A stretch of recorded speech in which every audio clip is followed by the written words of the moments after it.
നമ്മുടെ റെസിപ്പി വായിലിട്ടാൽ അലിഞ്ഞു പോകുന്ന വളരെ ടേസ്റ്റി ആയിട്ടുള്ള ഒരു റെസിപ്പിയാണ്. ഇത് നമ്മളിവിടെ റാഗി വെച്ചിട്ടാണ് ചെയ്തെടുക്കുന്നത്.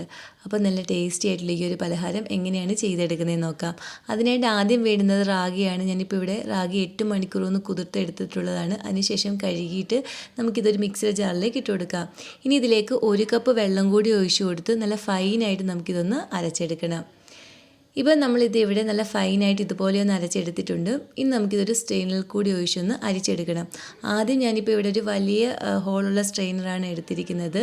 അപ്പോൾ നമ്മൾ ആദ്യം ഇങ്ങനെ സ്പൂണും കൊണ്ടൊക്കെ നന്നായിട്ട് ഇങ്ങനെ ഒന്ന് പ്രസ് ചെയ്ത് കൊടുത്ത് ആ പാലൊന്ന് എടുക്കണം.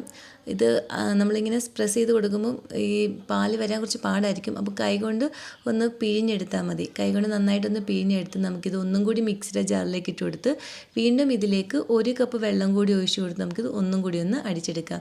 ഇങ്ങനെ ചെയ്തെടുക്കുമ്പോൾ നമുക്ക് ആ റാഗിയിൽ നിന്ന് മാക്സിമം പാല് നമുക്ക് എടുക്കാൻ പറ്റും.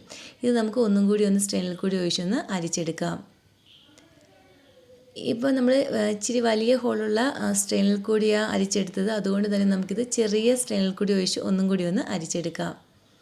ഇപ്പം നമുക്ക് നോക്കിയാൽ മനസ്സിലാവും ഇതിനകത്ത് ചെറുതായിട്ട് തരിയൊക്കെ വന്നിട്ടുണ്ട്.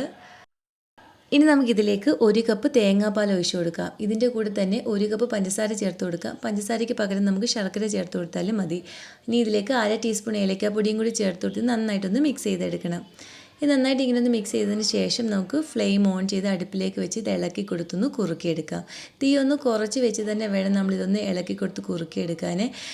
ഇത് പെട്ടെന്ന് തന്നെ അടിക്ക് പിടിക്കും. അതുകൊണ്ട് കൈവിടാതെ തന്നെ ഇളക്കി കൊടുക്കണം. അതുപോലെ തന്നെ നിങ്ങൾക്ക് വീഡിയോ ഇഷ്ടപ്പെടുകയാണെങ്കിൽ ഇതുപോലുള്ള റെസിപ്പികൾക്ക് ഈ ചാനൽ സബ്സ്ക്രൈബ് ചെയ്യാനും നിങ്ങളുടെ അഭിപ്രായം വീഡിയോയുടെ താഴെ കമൻറ്റായിട്ട് അറിയിക്കാനും മറക്കല്ലേ.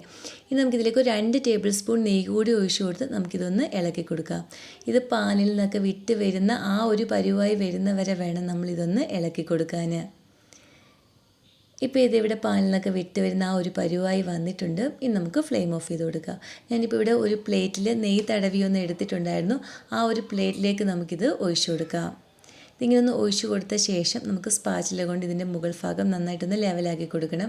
സ്പാച്ചിലയിൽ ഒരല്പം നെയ്യ് ഒന്ന് തേച്ചിട്ട് ഒന്ന് ലെവലാക്കി കൊടുത്താൽ മതി. ഇനി നമുക്കിതിൻ്റെ ചൂടൊന്ന് മാറാൻ വേണ്ടി മാറ്റി വയ്ക്കാം. ഇതിൻ്റെ ചൂട് നന്നായിട്ട് മാറിയതിന് ശേഷം നമുക്കിത് കട്ട് ചെയ്തെടുക്കാവുന്നതാണ്. ഏത് ഷേപ്പിൽ വേണമെങ്കിലും നമുക്കിത് കട്ട് ചെയ്തെടുക്കാവുന്നതാണ്. അങ്ങനെ റാഗി വെച്ചിട്ട് ചെയ്തെടുക്കാവുന്ന വായിലിട്ടാൽ അലിഞ്ഞു പോകുന്ന വളരെ ടേസ്റ്റിയായുള്ള റെസിപ്പി ഇവിടെ റെഡി ആയിട്ടുണ്ട്.